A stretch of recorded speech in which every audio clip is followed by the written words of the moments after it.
Yo, what up guys, it's your boy Judayuki. Happy Halloween guys. Today I'm going to be doing a quick deck profile of Vector's anime deck. Finally, it's about time. This should have been done last year honestly, but because of, I don't know, one, me being lazy, two, me trying to figure out the best way to build this deck and stuff like that, mostly me being a little bit lazy, it just didn't happen. Also because we were trying to do the Vector versus Merrick duel and we were never able to find a good script for it, so then I just kind of prolonged this deck profile for a while and whatever. But here we are. Happy Halloween guys. Obviously we're going to be doing a villain. Hopefully this is being recorded the day before Halloween, but hopefully early tomorrow morning, on Halloween morning, I can get the Supreme King mat. Hopefully it arrives on time and then you guys will get two deck profile. So this one will be going up first, and then hopefully if I get it in time, then you guys will also see the Supreme King mat, the Supreme King deck profile I mean. But anyway, let's just hop right into it. I'm just gonna start off with the Umbral Monsters, obviously, because that's his main archetype vectors. But yeah, so he doesn't have a lot of monsters. He only has 4 Umbral Monsters, and I think also I mixed this in with his Gorgonic Monsters too. So I believe he only has like 3 or 4 Gorgonics and 4 Umbrals. So I had to add copies in order to make a deck at all. So yeah, so we are running 3 Umbral Horror Ghouls right there, and then 3 Umbral Horror Will-O-Wisp. These two are really great in combination together. The best thing to do is to have 2 of these and 1 of these in your hand, because then that's an instant 104 Masquerade right away. But you got to get very lucky to just get that even with 3 copies. But yeah, so 3 Will-O-Wisp, and we're running 2 Umbral Horror Unforms. At the very end I'll explain some of the strengths, decks, and weaknesses, but I'm just showing you guys what we have here. Then we have 2 Umbral Horror Ghost, and yeah, so that's pretty much the Umbral Horror setup right there. Like I said, he only has 4. There is one other one in the side deck that I'll get into later. Why I didn't add him, I'll explain that at the end. But yeah, next up we got 3 other cards. When Vector gave some of his Barian power to number 96 Dark Mist, Dark Mist didn't actually have a deck. He was using Yuma's deck at one point, and then he used the Malicevorous archetype or whatever. So since Vector, I believe if I remember correctly, Vector absorbed number 96 after the duel that he had with Yuma, and Yuma beat number 96, and then he absorbed his power. So I also just gave him the cards, which were only really 3 monsters that number 96 used, which is Malicevorous Fork, Spoon, and Knife. But yeah, so these have somewhat a little bit of synergy with his Umbral Horrors, because they're fiends also and they're darks. These are level 2s, which is great because it'll help you go for some rank 2 plays.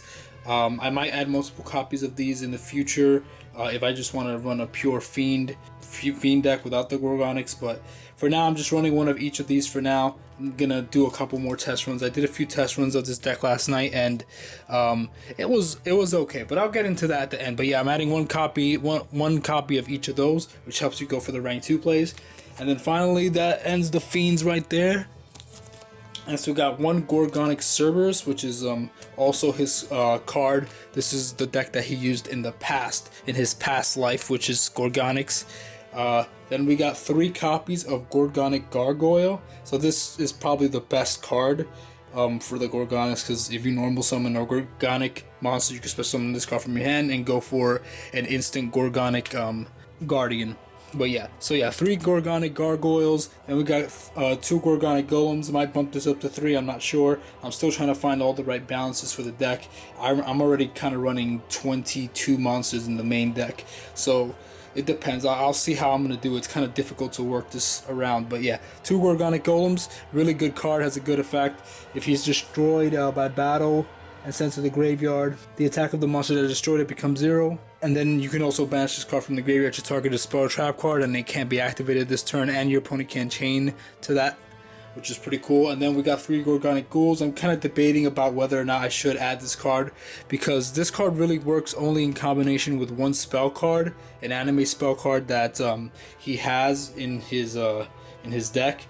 and it can also work in combination with Cerberus.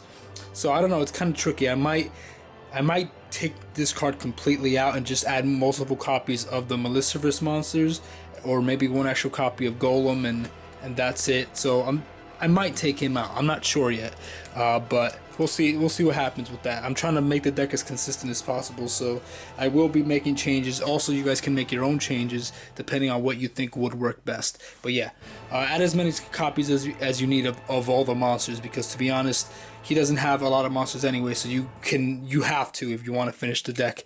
But yeah, so yeah, 3 Gorgonic Ghouls, and that's pretty much it for the Gorgonic portion of the deck. So that's the monster lineup. Next we're going to be doing spells. So I'll start off with the rank ups. We got rank up magic Barian's Force, and then we got rank up magic limited Barian's Force, which was originally Vector's card that he gave to Yuma. And then we got rank up magic Admire Death 1000, or Admiration of Dawn 1000.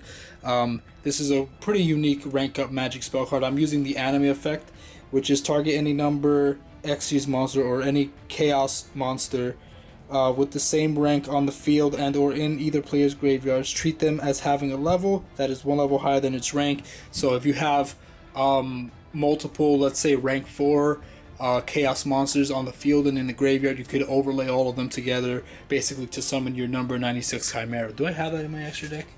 Next we got Dawn 1000's Throne, which is a real card now, which is pretty cool, but I'm using the anime effect because it is much better. Hopefully this zooms in. There we go. Yeah, during the end phase, if you took damage this turn, gain life points equal to the damage you took. So basically at the end phase, you gain life points equal to all the damage you took that turn. So it's kind of like a complete reset, which is really awesome. Really powerful effect. When an Xyz monster you control is targeted for an attack by an opponent's card effect, by an opponent's monster whose attack is higher than your life points, you could target that Xyz monster, send this card to the graveyard, and if you do, negate the attack and then basically rank it up. You could basically end the whole turn right there, and then you can rank up. So that's pretty cool. I like that. Pretty unique effect, pretty powerful. Just if you draw this turn 1, I mean, you're pretty much set for a while, which is what I really like about this card. But there's no way of searching it, which really sucks, because if there was a way to search that card like easily in the deck, then this deck would probably be better, but it is what it is. We got Contract with Dawn 1000. I'm using the anime effect. It has a stupid effect, which is activate this card by paying 2,000 of your opponent's life points, which is stupid. That's the cost, your opponent's life points. Each player then draws 1 card. And then it's a continuous spell, so each time a player or players draws a card or cards, that player must reveal it, and if it is a spell card, they cannot normal summon for the rest of the turn. So this works for both players, obviously, so it can also be a negative for me, but this deck doesn't, I mean, don't activate it early on with this deck. I would say once you already have your field presence, then you activate this card and you get a free draw. Your opponent does too, so it's kind of an iffy card, but I mean, you pay 2,000 of your opponent's life points, so you know that should be good enough, honestly, for that. Then we got the spell card Glorious Numbers. If you control no monsters, target 1 number monster in your graveyard, special summon it, then draw 1 card. So really good. There is a TCG of this card. I thought I had it, I don't have it, but the TCG effect is the same exact thing, but I think if this card is in your graveyard, you can attach it to the Xyz monster that you summon with this card. I think that's what it does. I have to double check on that. I might put it on the screen for you guys so you guys can see. I was supposed to print it out and then I forgot. Then we got Umbral Horror Refresh, another anime card. Target a face-up monster whose current attack is different than its original. Its attack becomes its original, and then you gain life points equal to the change in attack. So pretty cool. Good way to gain life points. It works in good combination with Ghoul. You could drop him to 0, special summon an Umbral Horror, and then activate this, and you'll gain 1,800 life points. So that's a pretty cool combo that I found out yesterday when I was doing some test runs. Then we got Umbral Horror Retaliation. When an Umbral Horror monster you control is destroyed by battle, destroy the monster that destroyed it. So it's a 1-for-1 right there. Magical Tomb, another anime card. This allows you to choose 1 card in your opponent's deck, I believe, and place it underneath this card, and then it basically kind of keeps it away from the whole duel for a while, locks it up, and then during the end phase of the turn that this card leaves the field, that card gets added to your opponent's hand. So, you know, if they MST it or does Tornado it, that card will get added to their hand. So that's the one downside, but you know, if they don't have anything to pop it, you can get rid of a really key important card in their deck that you know they're going to use.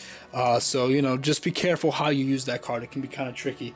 Next, we got Card of Endurance, which is a very tricky spell card. It's a quick play. When you would take damage, increase that damage by 1,000, then draw 1. So Vector has a lot of suicidal type cards where he'll take more damage, or he wants to take damage to gain it back or to gain some sort of weird plus. So he what I like to call his deck is he has a very suicidal strategy type deck. Like everything, so much about his deck is very suicidal. It's like he runs in knowing he's weaker than his opponent, takes a bunch of damage to get some sort of weird plus, and then it's just weird. It's super suicidal. It's kind of annoying to use at times. But yeah, oh god, his deck is so weird. It's very gimmicky, very gimmicky. Then we got Gorgonic Ritual.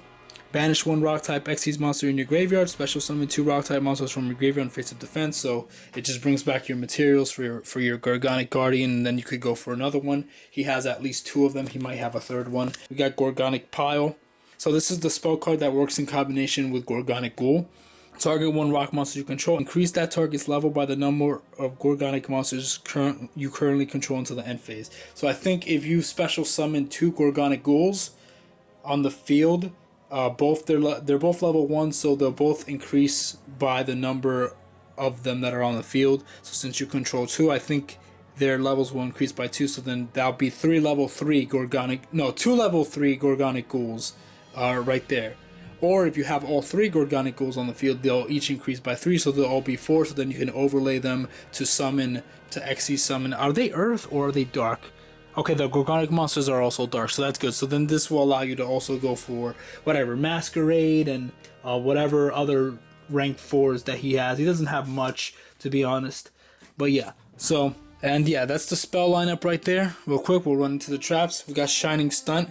He has a lot of battle traps. When an opposing monster declares an attack, target the attacking monster, negate the attack, then end the battle phase. Also, you take damage equal to half the attack of that monster. So once again, this is more of his suicidal strategy. It's like, great, you know, you negated the attack, you ended the battle phase, but you also take half the damage of the monster. This isn't the worst card that he has, though. This honestly is still pretty good considering. And if you have Dawn Thousand's Throne, obviously, you won't really be risking anything. So a lot of this deck depends on whether you have Dawn Thousand's Throne on the field. So hopefully if you have that turn 1, then all of your combos will work a lot smoother. So hopefully you get that, but there's no way of searching it, which sucks. Or drawing it, because he doesn't have draw power either. But yeah, we got Trick Buster, another anime card. When an opponent's monster declares an attack while you control no monsters, destroy all attack reduces monster your opponent controls, and then inflict 300 for each monster destroyed. So this is basically like a Mirror Force, but only for direct attacks, and it does a little extra burn damage. So the most burn damage you'll do is 1500, or if you're playing with links, I guess 6 times 3 is 18, so you'll do like 18 damage. But this is like a Mirror Force. It's like Drowning Mirror Force, right? You know, when you would get attacked directly and it destroys all attack positions. So kind of similar to that. Think of it like that. Next we got Guard Off. The defense of all monsters currently on the field becomes 0, then inflict 400 damage to your opponent for each monster you control that has 0. So this is kind of a tricky effect. So if you swarm the field with a bunch of monsters and so does your opponent, you can drop all their defense to 0. It includes yours. So, and then your opponent only takes 400 for each monster that you control. That was 400. So once again, he has a very weird suicidal strategy. So if you can mass summon a bunch of chaos monsters or Xyz, drop them all to 0, all their defenses to 0, just burn a little bit, you know, it is what it is. It's an okay card. It's not that bad, but it's okay. It can help in certain situations. We got 100 over. When a monster you control is targeted for an attack, when an opponent's monster target the attack target, that target cannot be destroyed by battle. An opponent's monster that battles with that target can make another attack once. Then if that target is targeted for an attack, its attack becomes equal to the attack of the opponent's monsters battling plus 100. So this kind of allows you to kind of get over certain things. So if your monster is being attacked, I believe how it works is that your monster won't be destroyed by that battle, but then your opponent's monster has to attack you again. But if they do, which they will because they have to, I believe, then your monster will be your monster will equal the monster that's attacking you plus 100. So your monster will always be 100 points extra stronger. So pretty cool, pretty cool. Nightmare Xyz is actually a really cool trap. I really like this card. During the end phase, if a number monster you control was destroyed this turn, target one rank 4 or lower Dark Fiend Xyz monster in your extra deck. Special summon from your graveyard a number of dark monsters that have levels equal to the number of Xyz materials required to Xyz summon that target. The levels become equal to the levels of the Xyz materials required to Xyz summon that target. Immediately after this effect resolves, Xyz summon using those monsters only. So this kind of allows you kind of to break the rules. So if your number monster dies, you can special summon any of your Dark Fiend monsters, any of them. So your Umbral Horror Monsters or your Malicevorous Monsters, I think that's how you pronounce them. You can special summon them. It doesn't matter if they have different levels, because they will all equal the level that you need to summon that monster. So if you're trying to summon like Masquerade Magician or something, they will all become level 4s when they get brought back to the field. But yeah, so really cool card, very powerful. I like it. The final trap card we got is Damage Pot. It's a continuous trap. During damage calculation, when you would take battle damage, activate this card. Neither player takes any battle damage from this battle. When this card leaves the field, inflict damage to both players. Once again, very suicidal. Both players equal to the amount of battle damage you would have taken after this card's activation.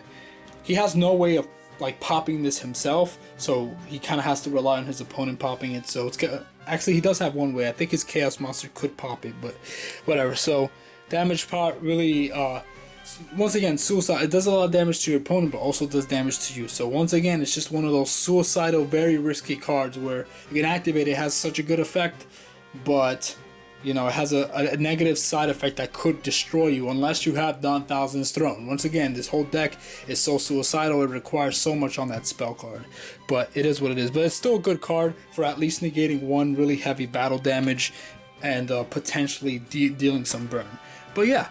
So that's the main deck. Very straightforward right there. It's complicated, the deck. It's complicated. So let's go into the extra deck. We got number 104 Masquerade, his ace monster. We got his chaos form, Umbral Horror Masquerade Magician. So the one thing that's annoying about this is that this card is an Umbral Horror monster, but this card is not an Umbral Horror monster. So it doesn't synergize well with like retaliation and stuff. So I hate that. Like, you have to rank it up and then it becomes an Umbral Horror. I just don't understand why, but whatever. It is what it is. It's there. It's kind of annoying. We got number 65 Digin Buster, his other ace from his past life, and then the chaos form of it, King Overfiend. We got number 43 Manipulator of Souls. Really crazy effect. I'm not going to read all these effects because, you know, it's going to be too much. It's going to be too much. And then we got the chaos form of Manipulator of Souls. So this is really cool. Chaos number 43. We got number 96 Dark Mist, because like I said, he defeated him and then took his power and took his card. So we got number 96 Dark Mist. We got Chaos number 96 Dark Storm. Really cool, really powerful effect. And we got number 66 Master Kibito, which he used against Yuma and purposely gave it to Yuma or Astral so that way he could unlock one of his memories for the spaceship and all that stuff. But yeah, so, but he did own it, so you could use it, and it's a dark monster too, a dark rank 4, so it's good. Then we got Chaos number 5 Chaos Chimera Dragon. I also need to pick up the regular form of Chaos Chimera. He didn't use it in the show, but obviously you can use it if you have the original. I just don't have it yet, but I need to get the original version.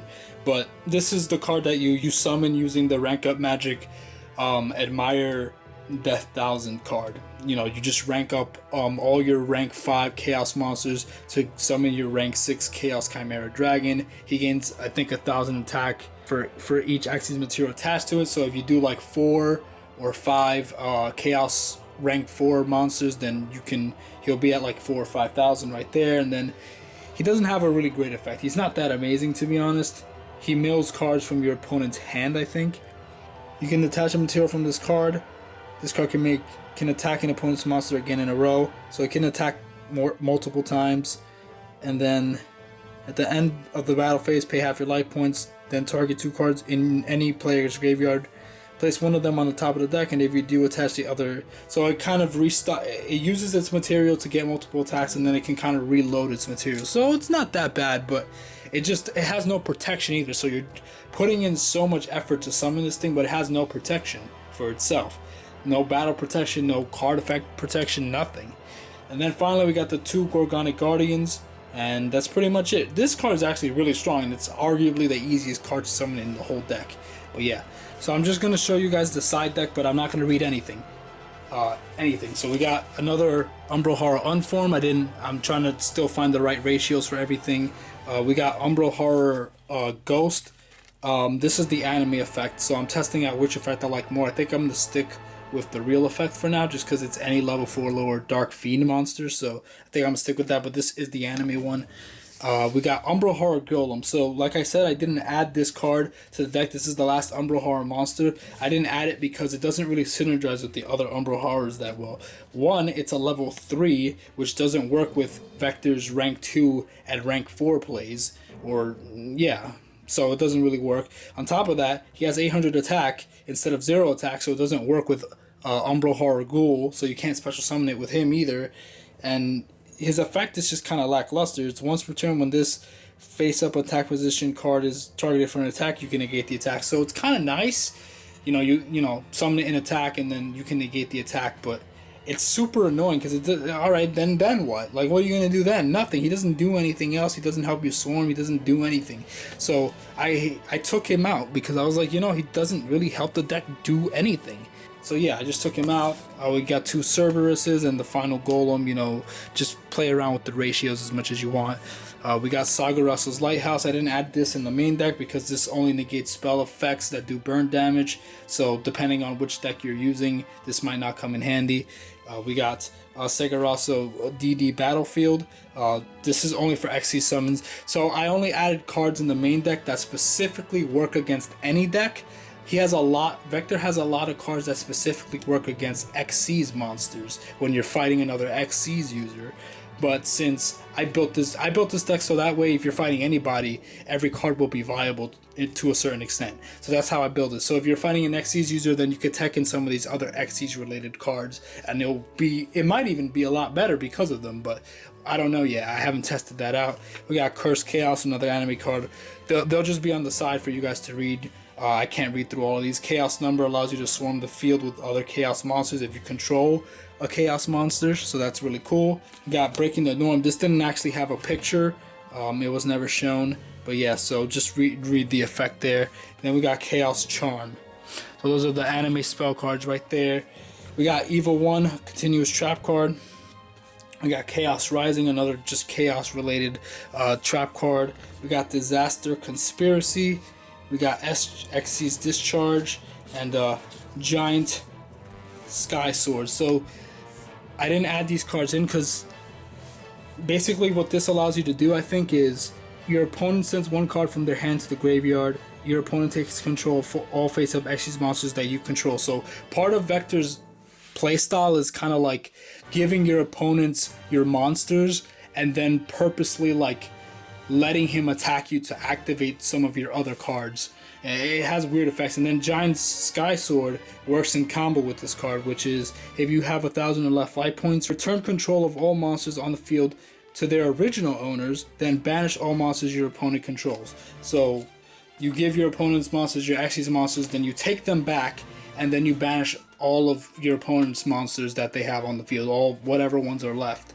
And so it works in combo, but it's too inconsistent. There's no way to search both these cards out. These cards are hardly ever together at the same time, and your life points have to be at 1,000 or less to activate this card. So it's just never really goes off. So it's just too situational. It only works for scripts, and if you get lucky, it can happen, but it's just you're just never gonna pull it off consistently.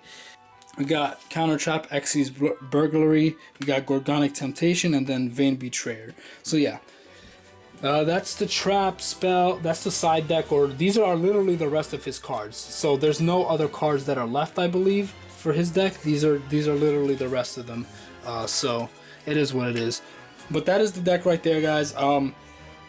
Strengths of the deck, it's not that strong, to be honest. I'm gonna tell you this, guys, right now. I love Vector so much. Amazing character, great, amazing villain. One of my favorites of all time. Love him so much. His deck is horrible. His deck is so bad. It really is. It's so bad. It's incredibly inconsistent, even with adding multiple copies of all his monsters. It just, you almost never get them all in your hand at the same time in the right combination. Like, you have to have them all at the same time in your hand in the right order to like swarm the field and summon your ace. So it can be very tricky. It requires a little bit too much setup for not that much payback, not that much of a reward, I should say. But it's kind of strong, but it's not. I would call this like a C tier deck. Like, I definitely wouldn't put this as B or A. You know, it's just okay. It's just not great. It's just not consistent. It doesn't have any draw power. So it doesn't have any real good draw power, I should say. So it's just really bad. It doesn't have any ways to search any of his Umbral Horror Monsters. If there was ways to search the Umbral Horror Monsters, like if they searched each other out, or if he had more spells that searched them out, that would be fantastic, because then I could just search some of the pieces out, and it'd be easier, more consistent to bring out your ace, or whatever other Xyz stuff you need to bring out. But there's no search, so it is what it is. And another negative of this deck is it's way too suicidal. So if you don't have Dawn Thousands thrown on the field, or damage pod to avoid taking some battle damage, it just becomes really annoying because you can't really do much. You can't do much. You're just forced to take a bunch of damage. And the really annoying part about his Umbral Horror Monsters is this card right here has a stupid effect where if he's destroyed by battle and sent to the graveyard while he's attacking, he has 0 attack, by the way. He has to attack the opponent's monster, die by that battle. So you're going to take a lot of battle damage from that. And then you can special summon 2 Umbral Horror Monsters from your deck. So that way during your main phase 2, you can Xyz Summon. It's like, why? It's so stupid. It's so much work. The anime effect is exactly the same too. And I think Will-O-Wisp also has an effect, but he also has to be in attack position when this happens.